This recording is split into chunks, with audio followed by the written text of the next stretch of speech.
to Create and Blossom, where we help writers write their books and inspire the world. I am your host, Kennisha Griffin, and I'm so excited to be here today. We're starting a brand new segment called A Conversation with Creatives, and I have, oh my gosh, my first guest. I can't believe it. We have been friends for a long, long, long time, you guys. A long time. She's a sister to me, one of my best friends, a person that has always just been that true friend that you have always needed in your life. This is her, Miss Theresa Dorsey. So happy you're here. Oh, I'm excited to be here. God, yeah, we had known each other forever. Theresa, since what? Were we 12, 13? Yeah. Like, you know what I'm saying? Like, I have a 13-year-old, and I'm like, when we were in the 8th grade, we became friends in middle school. Shout out to Thurgood Marshall Middle Magnet School, okay? Yeah. Was The that Bulldogs. was it 96? Can you Class of gosh, 1996? we're in a whole nother decade not a whole nother century at Yes. this point. We've been out of high school for 20 years, and we went to high school together too. So, I mean, we followed each other through middle, high school, and on. And it's just such a blessing because a lot of friends kind of lose contact a little bit, and we may have had a season or two where just life, you know what I mean? But then look, right? What I loved about our friendship is that we have always been able to reconnect, you know, beside the busyness of like normal life. We've always been able to catch up, like fall right back where we left. It's like that last conversation just rolls over. You know, it just hold on, you know what I'm saying? All these years, and then you be like the same thing. It's good. That's when you know it's authentic, it's true, it's real. So, you know, I love you, sis, you know, forever. So, but we're here today to talk about your creativity. So that's one thing I have always admired about you is that you're a writer. I think we shared that common interest together. I remember walking in high school. I remember just walking through the hall and I'd see you sitting along the side of the wall, and I can't remember whose classroom it was. I don't think it was my homeroom class, but I think maybe the next little short hallway. You'd be just like you slid against the wall. You're sitting down with your backpack right there, and then you have your notebook in your hand, girl. That same notebook. I think a lot of us are familiar with that notebook. That blue notebook. We were familiar with you with that blue notebook, Theresa, and we knew that you were writing something good, okay? Oh man, that blue notebook went all around the school. That was kind of scary for me at one point. I'm like, okay, so a lot of people are reading this. I'm a little nervous now.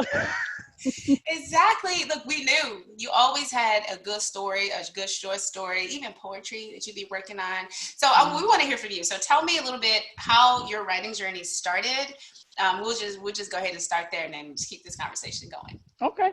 Well, honestly, it's been, I have to say it like this. I remember my mom telling a friend of mine, I think my child has always had a story to tell. I mean, from the time I started school, she told me every single day at the dinner table, I had something I wanted to talk about. Okay, Theresa, so how was your day? And the story started. So it started there. And then at some point, I got a friend of mine was actually into writing when we were in middle school, actually, was when it really got into effect. And she's like, oh man, I've been writing these short stories. And I started reading things and I'm like, I think I might be able to do that. So it kind of jumped off from there. I started writing poetry a lot more at that point. And then I decided, man, you know what? I'm really, really digging this short story thing. And then of course, being the daredevil that I am, yes. one of my real good friends goes, Kenya goes, I bet you could write a story. I bet you could take these stories and write a book. And I'm going, I don't want to write a book. Are you insane? How long that He's like, but you can do it. You know what? I dare you to do it. And I'm like, oh, all right, now I got to do it now. Yes. So it's been a process, but it's been fun. It's a fun thing to be able to do, to be able to step back and kind of let your characters do their own thing. Exactly. Now listen, you let me read some of your content, ma'am. And I'm like, I said this a few minutes ago before we finally got this thing working. I said, now I can't wait for the masses to read. Your characters, it's like they're so well developed, you know? Your descriptions, and everything. It's just like you're literally reading it and you are there. So you're one of those writers that are page turners, right? That create those page turners.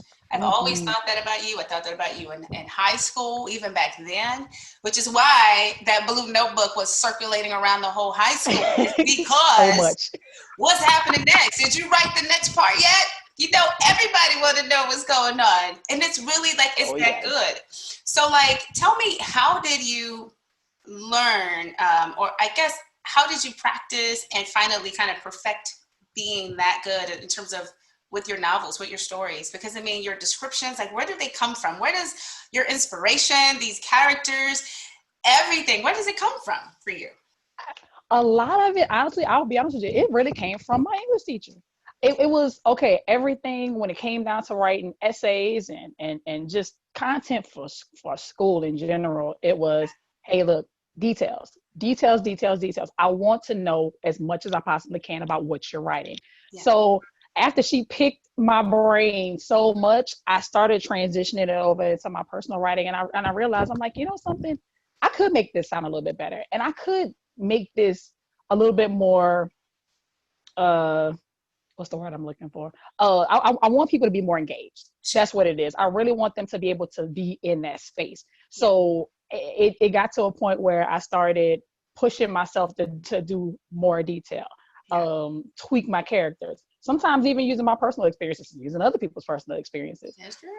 Which reminds me, because in that blue notebook, when I finally finished that book, I laughed because I remember you and I having a conversation, and you told me about this dream you had, and I'm like, oh, I could use that. And I took like bits and pieces of that and made a scene for the characters. And it's crazy because a lot of times that does happen. I'll have a conversation with somebody and it just turns into something. And I always tell people, I say, if I apologize if I ever shush you in the middle of the conversation, because I'm writing something down, notebook, I be telephone now. The phone comes out on a regular basis, and I'm like, oh, wait a minute, and I'm jotting something down. It's insane, but it's funny. I always tell people, I'm like, when you really get into your characters, they take over, and they take over at the most inopportune moments. You could be in a complete sleep, and it's gonna wake you up in the middle of the night, and you're gonna have to get it down, because if you don't, it's gone forever. Exactly. Oh my gosh. I think I have said that so many times. I try to encourage people, keep a notepad next to you all the time. Keep either that, keep your phone, grab your phone. You know, that's it. Yes, right?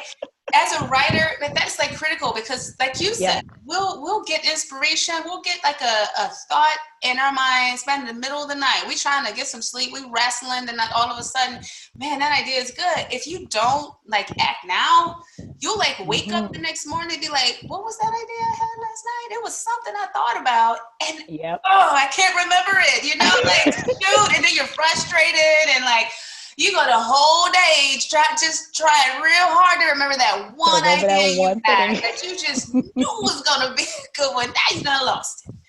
And you should have wrote it down in your notepad or in your phone or recorded it, whatever you need to do to keep it. And we do that. So let me ask you this, because I know that you wrote in some juicy characters, Theresa. Let's just say right.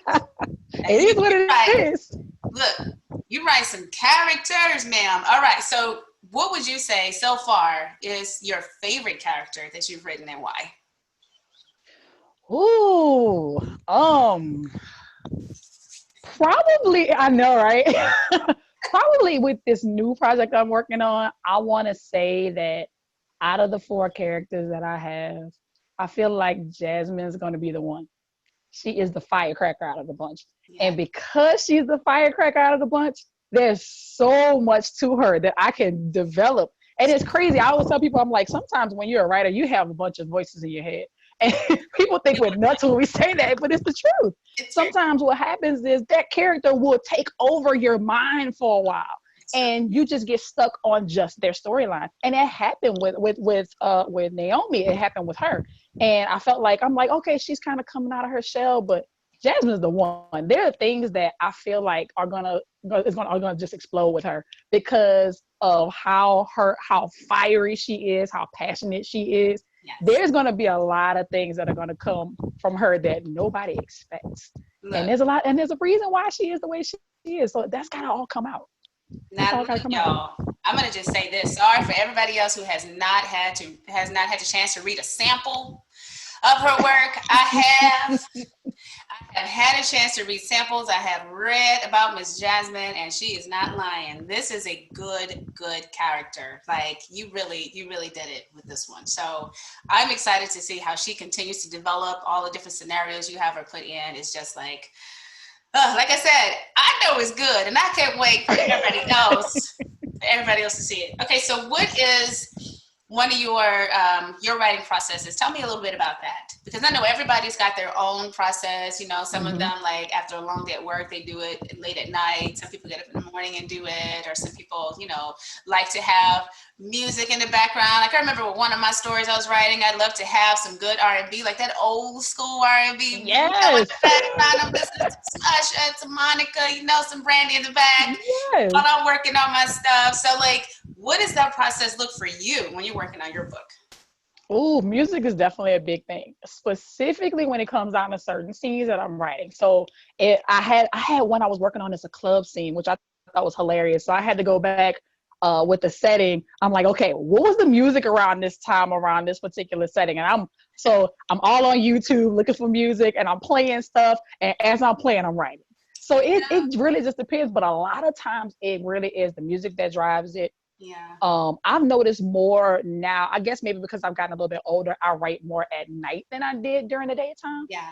But unfortunately, when inspiration strikes, it just hits you when it hits you. It is what Yeah, it is. it's true. It's so true. Now let me ask you this about the music part, because I always thought that this part was funny for me. Like if I was working on a scene that was sad, then all of a sudden you would hear good old Mary J. Blige, no, I'm Yes. in the background, you hear the sad music. So like, do you like play, like intentionally play a type of song for each scene that you're working on?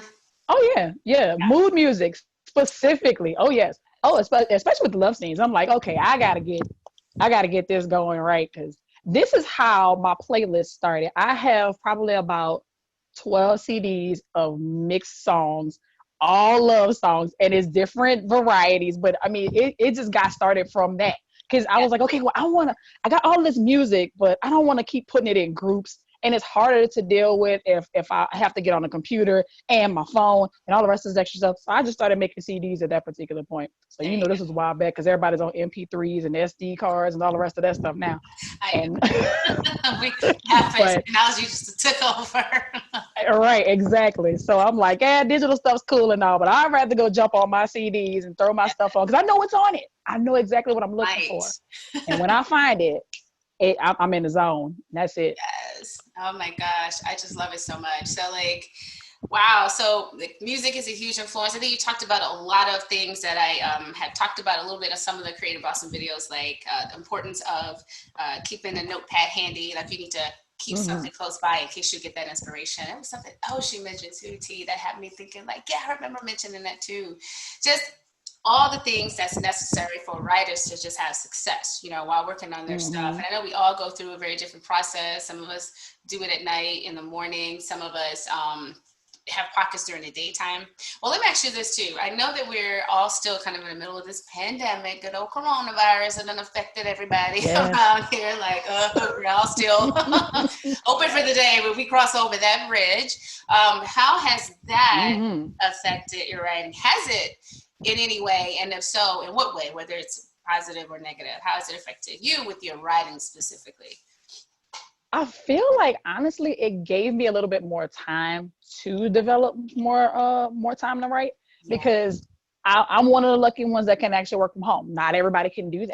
right. So on my lunch break, sometimes I'll just take that time and Mhm. just kind of zone out for a little bit, go through what I already have sometimes, because it's a short window. It is what it is. Yeah. So I may go over a chapter and go, you know what, I want to tweak this a little bit, or I want to add a little bit of something here, and then in the evening, once everything's quiet, I will literally sit myself in a dark room with my laptop, Yeah. turn my music on, and I'm zoning out. There you go. Yeah, I was thinking about that.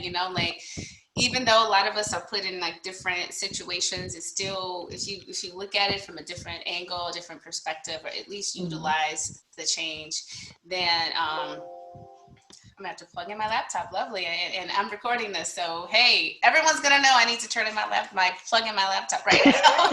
Telling me that my battery's low. But anyway, I think we have a few more minutes anyway. But I mean, yeah, it's good to utilize that time, right, to devote toward your creativity. What would you say after the book that you're working on now? Are there any other books that you're currently working on, and you have like any thoughts and ideas about what's going to be next for you, or like what? Tell us what's next. Ooh, well, honestly, I'm thinking about taking that Blue Notebook novel and finally going through a final edit on it What? and trying to push that one out as well. Because I'm like, I mean, it's already a finished project for the most part. And it's so funny because you ever go back and look at your writing from years ago and you're like, I wrote this? It's true. I mean, it's really been that crazy. I would sit back and go, God, I can't believe. I mean, I wrote that book when I was 16. I finished it. It took me a year to finish everything. I'm like, started at 15, finished at 16. And I sat down and I went, gosh, my mind was on a whole nother level at that point. But I don't feel like there's a whole lot of things that I need to tweak. There's some things I need to add here and there, but I really think I would really love to push that one out. It's probably going to be, I feel like it's going to be more closely to a novella than it will be a novel because it is a little bit shorter. Sure. But hey, who knows? I may add more information to it and stretch it out.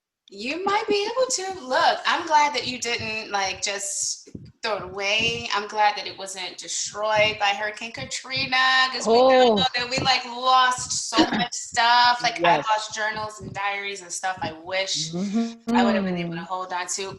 Oh my gosh, Theresa, our yearbooks gone. I love our high school yearbooks. I was crushed about all that stuff because you don't think to grab that sort of stuff when you it's gonna be a quick weekend, you know, like we just talked about, quick weekend, hurricane getaway, we'll be right back. In and out. When I threw a few clothes in my trunk, headed to Dallas, and that was it. It was everything else was done. I think my parents had about 8 feet of water, 9 feet of water, plus up in the house. So it was everything. Was so, but I'm glad you hold up, girl. If I was you, I probably would have grabbed that thing first. Hang on a minute. Let me. What's my Hang on. Oh yeah. This is gold. Okay. It was in there. look, I'll tell you something funny. Now when we're talking about finding things, we were since we're getting the roof worked on, so we had to move some things around. And it just so happened that we were starting to throw things away as well. So my mom and I are going through stuff and she goes, weren't you looking for this thing? And she pulls out one of my old external hard drives that I had been looking for 7 years. Whoa. I thought I lost it, which had that short story already typed on it. Wow. So it was the perfect time for everything. If I would start going through all my stuff, I'm like, I got short stories on here I haven't seen in like 25 years. Gosh, I know. Oh my goodness. Yeah. That's a blessing to be able to find that, hold on to that, and because it's precious jewels. Plus, it's stuff that you have worked on for so long. You know, that's valuable. That you'll, eventually, like you said, right? You want to go back to that Blue Notebook, and you want to publish it eventually, get it out there. So, I'm glad you held on to that. And to most people watching, if you have short stories and poems and novels and stuff you wrote since high school, hold on to that stuff. Keep it. Yeah. Oh my goodness. So one more question and then I'll go ahead and end it for us. I hate to do that. You know, Theresa, we used to talk on the phone for hours and hours. Yes. Do you remember those times? Oh my gosh, you knew all of my high school crushes, my middle school crushes. You Girl, look, the stuff. The stuff, okay? Somebody posted, one of our Facebook friends posted recently, I think, about that. Like, who was your high school crush or something? I'm like, no. I think a select few people I know that are here, but we're going to keep that between us. And there you have it. And there you have it, all right? But good times, okay? But good times. That's all you need to know. We all had some good times back in the day. Exactly. I'm so glad technology was not as advanced as it is now. Ooh, we might be in a little bit of trouble. A whole lot of trouble. Oh my goodness. Lord have mercy. Woo!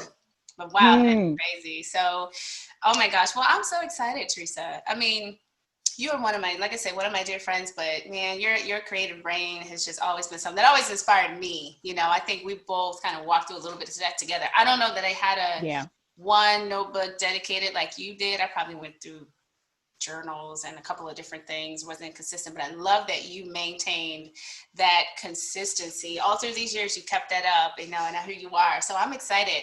So is there a date in mind about this novel that you're working on where we can expect maybe sort of a published date, a release date? Look, if all goes well, I'm leaning for early 2021. Okay. I'm I'm There I'm we I'm, go. I'm getting there. I'm right at that point where I'm starting to work on the book cover and try to figure out how I want to get everything going. There So you yeah, go. once I got to that point, I'm like, okay, now I'm really excited. Yes, I am telling you. Once you get to that point, it's like this is for real. This is literally going to happen. And when you have your book release party, I will be there, and I just can't wait to get my signed copy. You already know I'm buying several of them to pass You away. know. You already know, ma'am. Mhm. Oh my gosh. Well, Theresa, thank you so much. Where can we keep up with you on social media? Let us know your social media handles. Social media handles. Facebook is just my name, Theresa Dorsey, Theresa.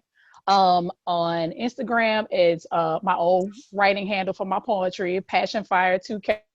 Why do I still have that? I don't know, but I haven't changed it. We're gonna leave it alone for now. No, yes, ma'am. It's appropriate. Believe me, it's perfect. But well, yeah, you can definitely keep up with me there. And hopefully, if like I said, once I start putting everything together, I'll hopefully have a website at some point in the next couple of months, hopefully, and that'll start pushing everything for the actual book release. Good deal. Well, we definitely will be keeping up with all that. You know I will for sure. And I can't wait to share it all with everybody. So thank you so much, Theresa, for stopping by. And we'll definitely Thank have you. you back on as soon as that new book is out. You know we're coming back here so we can talk about it. And we can really get into the nitty gritty. Yeah, we're gonna look. I was trying real hard not to I was trying real hard to not give them to put out too much. I'm trying to just keep it quiet until it's published. Then we're gonna really get into the detail with these characters, y'all, because it's a trip. I assure you. Definitely. It's gonna need to be made into a TV, into a sitcom, a show, a movie, something. Oh man, that would be I really think you should think of girl. Yes, ma'am. We're gonna send it over to some producers, see what we can do.